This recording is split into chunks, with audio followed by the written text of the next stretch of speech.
السلام علیکم ناظرین، آج چہرے کے ٹوٹکے کے ساتھ چہرے کی جلد کو دنوں میں مل کے وائٹ بنانے کے لیے زبردست گھریلو نسخہ۔ ہر طرح کے موسم میں چہرے کی جلد کی حفاظت بہت ضروری ہے، خاص طور پر سخت گرمی اور سخت سردی کے موسم میں، جب بہت زیادہ دھوپ اور سرد موسم کی وجہ سے چہرے کی قدرتی رنگت خراب ہو جاتی ہے۔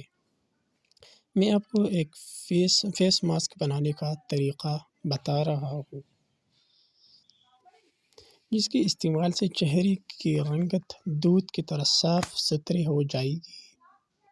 اس کے اجزاء درج ذیل ہے، جو کہ آسانی سے میسر ہے۔ 3 کھانے کی چمچ گائے کا دودھ، 2 کھانے کی چمچ، 1 کھانے کا چمچ۔ ترکیب اور طریقہ استعمال: 1 پیالے میں چاولوں کا آٹا ڈالیں۔ اب اس میں دودھ ڈال کر چمچ کی مدد سے اچھی طرح مکس کریں، اور پھر اس مکسچر میں 1 کھانے کا چمچ شہد شامل کریں۔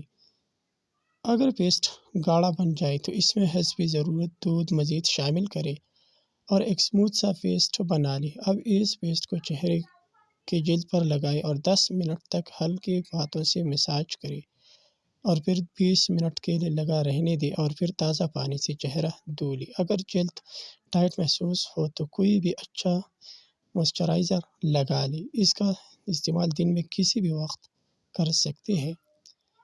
ہفتے میں 2 دفعہ کے استعمال سے ہی چہرے اور ہاتھوں کی رنگت نکھر جائے گی۔ چاولوں میں اینٹی آکسیڈنٹ خصوصیات پائی جاتی ہے، جو چہرے کی جلد کو ملکی وائٹ اور نرم و ملائم بنانے میں اہم کردار ادا کرتی ہے۔ اس کا استعمال آپ پورے جسم پر کر سکتے ہیں۔ اس سے گردن، بغلوں اور گھٹنوں کی سیاہ رنگت بھی نکھر جائے گی۔ یہ ایک ایسا ٹوٹکا ہے جو کہ آپ اپنی کچن میں ہی تیار کر سکتے ہیں۔ آپ کو کسی بھی پنسار کی دکان پر جانے کی ضرورت نہیں رہے گی۔